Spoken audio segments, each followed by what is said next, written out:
vas a explicar una doctrina, tú no puedes negar lo que está escrito.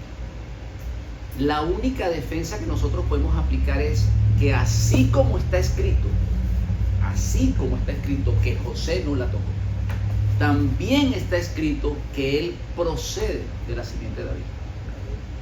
Le daré el trono de David, su padre. También está escrito. También está escrito que a Abraham se le prometió que en su simiente, refiriéndose al Mesías, a Yeshua, serían benditas las naciones de la tierra. También está escrito la insistencia de Tamar de ser embarazada de Judá. Si realmente la simiente de Judá no era necesaria para el nacimiento de Yeshua, ¿por qué entonces hay esa insistencia de Tamar en ser embarazada de Judá? ¿Por qué la promesa se le hace a Abraham en su simiente? ¿Por qué se le promete un hijo varón? ¿Por qué no se le dio una hembra? Porque se requería, hermanos, de la simiente. Entonces, cuando tú vas a explicar una doctrina, tienes que enseñar eso. Tú no puedes negar lo que está escrito porque no tenemos más información que lo que ya está escrito. Tenemos originales, tenemos copias de copias, pero en lo que sí podemos defender nuestra enseñanza es en mostrar todos los versículos que dicen claramente que Yeshua es hijo de David y que para reclamar el trono del rey de Israel requiere fundamentalmente ser hijo de David, porque fue a la simiente de David a quien se le prometió el reinado. Entonces, podemos concluir con eso, hermanos, de que no podemos negar que hay algo que está escrito allí, como tampoco podemos negar que hay muchísimos versículos que dicen lo contrario.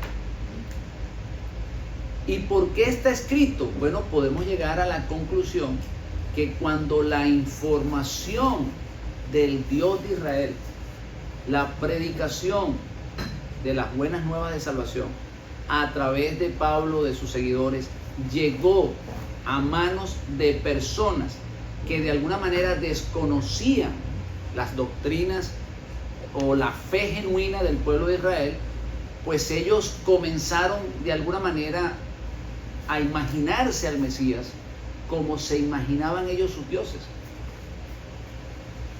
Esa es la única conclusión que podemos llegar.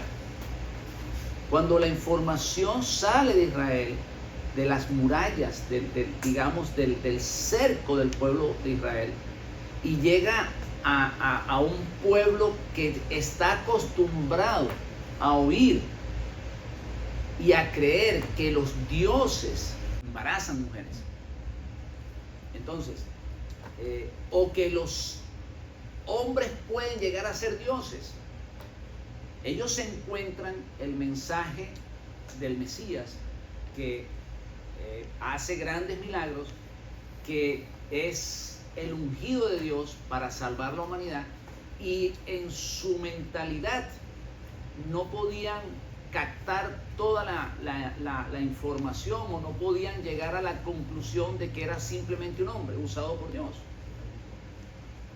y lo tienen que elevar a la posición de Dios para justificar mucho mejor lo que ellos creían. Quizás el mensaje de un Salvador judío no caía, no cuadraba dentro del pensamiento del mundo pagano. Caía mejor o cuadraba mejor la idea de un hombre o de un Dios que se manifestaba en carne, o en un Dios que se hacía hombre.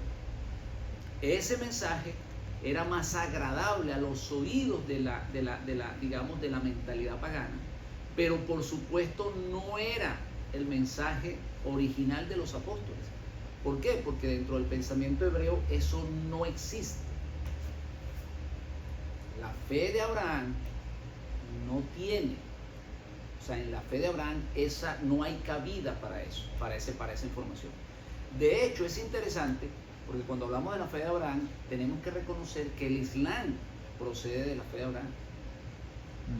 Por eso se le llama la fe abrahámica, que es el cristianismo, el Islam y el judaísmo.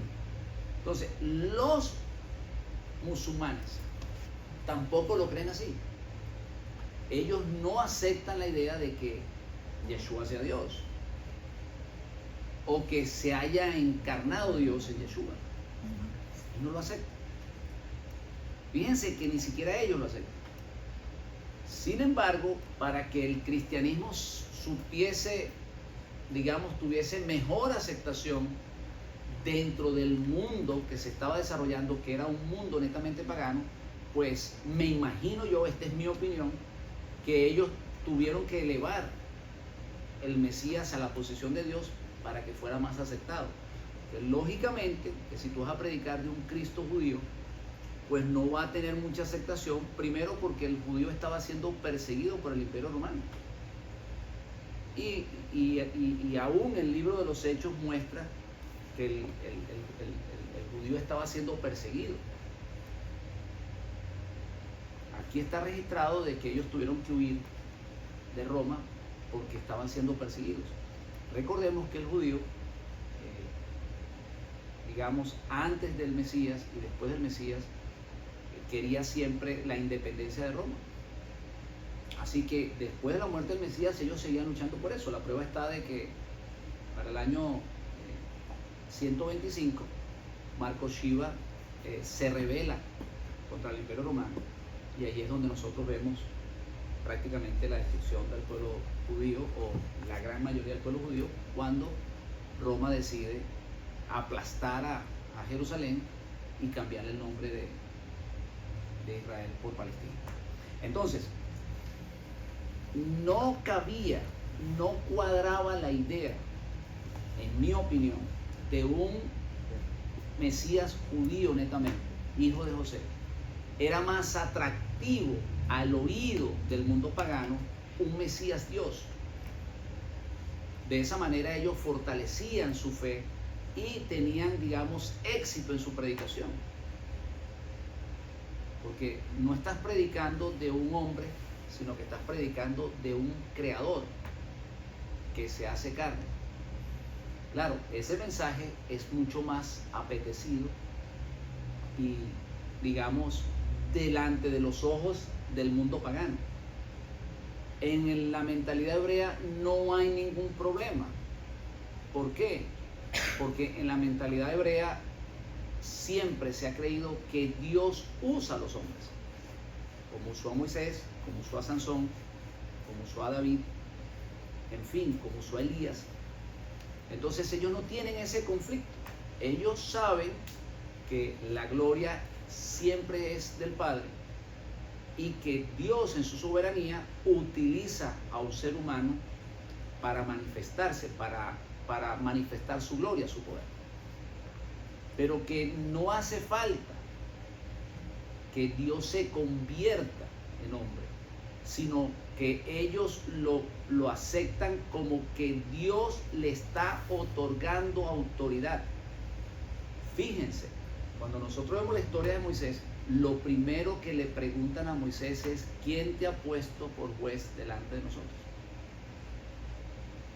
Allí nos damos cuenta que ellos tenían en su mente, cuando Dios escogía a una persona, le daba autoridad.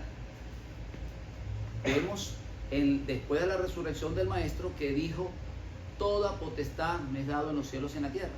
Porque esa es la mentalidad hebrea. Para que veáis que el Hijo del Hombre tiene potestad. Entonces, en la mentalidad hebrea es un hombre que está teniendo autoridad de parte de Dios. Así lo aceptan ellos, así lo creen, porque así está escrito. En la enseñanza de esta semana vamos a encontrar cómo debe ser el rey, y además vamos a encontrar que hay un profeta como Moisés, que Dios le entregaría a su pueblo. Vamos a dejarlo para entonces, para la segunda parte.